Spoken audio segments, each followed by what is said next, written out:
Hello बच्चों, चलिए प्रश्न पढ़ते हैं। तो प्रश्न में दिया गया है, निम्नलिखित में से कौन फसली पादपों में बाह्य डीएनए के स्थानांतरण हेतु प्रयुक्त होता है? तो हमारे पास विकल्प हैं ट्राइकोडर्मा हर्जिएनम, मिलोइडोगाइन इनकॉग्निटा, एग्रोबैक्टीरियम ट्यूमिफेशियंस या फिर पेनिसिलियम एक्सपेसम। तो इस प्रश्न की मुख्य अवधारणा के बारे में हम जान लेते हैं। तो यहाँ लिखते हैं मुख्य अवधारणा। मुख्य अवधारणा है इस प्रश्न की हमारे पास, पादपों में जीन या डीएनए स्थानांतरण। तो लिखेंगे यहाँ पर पादपों में जीन या डीएनए स्थानांतरण जो है, इससे संबंधित है हमारा ये प्रश्न। तो पादपों में जीन स्थानांतरण या डीएनए खंड के स्थानांतरण के लिए उपयोग में लिया जाता है एक जीवाणु जिसका नाम है एग्रोबैक्टीरियम। तो यहाँ लिखेंगे एग्रोबैक्टीरियम ट्यूमिफेशियंस। तो लिखते हैं एग्रोबैक्टीरियम ट्यूमिफेशियंस नाम का ये जो जीवाणु है, इसे उपयोग में लाया जाता है। यह पादपों में प्राकृतिक रूप से संक्रमण करता है। तो ये करता क्या है वो हम जान लेते हैं। एग्रोबैक्टीरियम ट्यूमिफेशियंस जो है, यह पादप की, तो यहाँ लिखेंगे पादप की मूल, मुख्यतः मूल कोशिकाओं में संक्रमण करता है। संक्रमण मूल कोशिकाओं में संक्रमण करता है। तो ये संक्रमण करता किस प्रकार से है वो हम समझ लेते हैं। तो एग्रोबैक्टीरियम ट्यूमिफेशियंस जो है, इसके अंदर पाया जाता है एक प्लाज्मिड जिसका नाम है टीआई प्लाज्मिड इसे कहते हैं। इसे टीआई प्लाज्मिड इसलिए कहा जाता है क्योंकि ये अबुर्द का प्रेरण करता है, इसलिए इसको ट्यूमर इंड्यूसिंग प्लाज्मिड हम कहते हैं। अब एग्रोबैक्टीरियम ट्यूमिफेशियंस पादप की मूल कोशिकाओं के पास पहुंचकर इसके टीआई प्लाज्मिड का टी डीएनए, तो यहाँ हम लिख सकते हैं इसका होता है टी डीएनए, और यह टी डीएनए जो है यह पादप कोशिका में प्रवेश करवा देता है। इसे हम स्थानांतरण डीएनए भी कहते हैं। इसे स्थानांतरण डीएनए के नाम से जाना जाता है।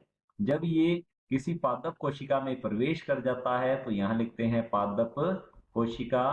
तो पादप कोशिका में प्रवेश करने के बाद ये कोशिका जो है रूपांतरित हो जाती है। तो यहाँ हम लिखते हैं रूपांतरित पादप कोशिका जो है, पादप कोशिका का निर्माण होता है, और यह पादप कोशिका अब अनियंत्रित विभाजन करके गांठ सदृश्य संरचना का निर्माण करती है, जिससे कि पादप की मृत्यु हो जाती है। परंतु वैज्ञानिकों ने एग्रोबैक्टीरियम ट्यूमिफेशियंस को अपने जीन के स्थानांतरण के लिए उपयोग में लिया है। एग्रोबैक्टीरियम ट्यूमिफेशियंस को हम प्राकृतिक आनुवंशिक अभियंता भी कहते हैं। तो यहाँ हम लिखेंगे इसे प्राकृतिक प्राकृतिक आनुवंशिक प्राकृतिक आनुवंशिक अभियंता के नाम से जाना जाता है।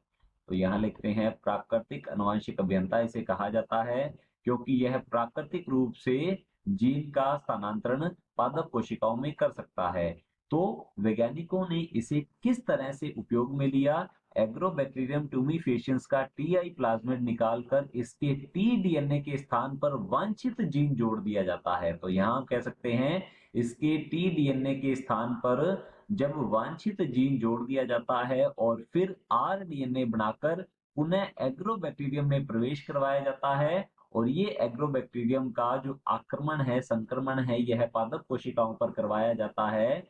तो यह एग्रोबैक्टीरियम इसका टीआई प्लाज्मिड का जो वांछित जीन होता है, अब उसे हम कह सकते हैं स्थानांतरित करेगा, क्योंकि टी डीएनए को काटकर निकाल दिया गया है और उसकी जगह जोड़ा गया है वांछित जीन।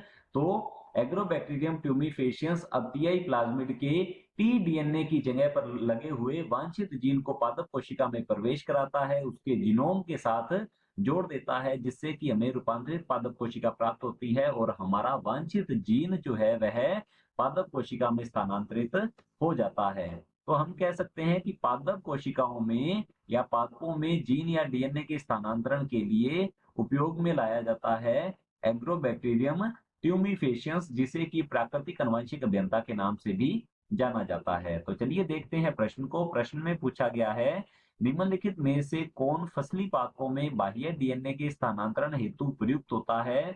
तो विकल्प है हमारे पास ट्राइकोडर्मा हर्जिएनम। तो हमारा ए विकल्प जो है ये गलत होता है, इसका उपयोग पादपों में जीन स्थानांतरण के लिए नहीं किया जाता। बी दिया गया है मिलोइडोगाइन इनकॉग्निटा। तो हमारा बी विकल्प जो है ये भी गलत होता है, क्योंकि ये एक प्रकार का निमेटोड या सूत्रकृमि होता है जो कि पादपों में हम कह सकते हैं कि ये संक्रमण करता है। सी दिया गया है एग्रोबैक्टीरियम ट्यूमिफेशियंस। तो हमारा सी विकल्प जो है बिल्कुल सही उत्तर है। इस बैक्टीरिया या जीवाणु का उपयोग किया जाता है पादप कोशिकाओं में जीन स्थानांतरण के लिए। और डी दिया गया है पेनिसिलियम एक्सपेसम। तो हमारा डी विकल्प जो है ये भी गलत होगा। विकल्प सी बिल्कुल सही उत्तर है। आशा करता हूं आपको समझ में आया होगा। धन्यवाद।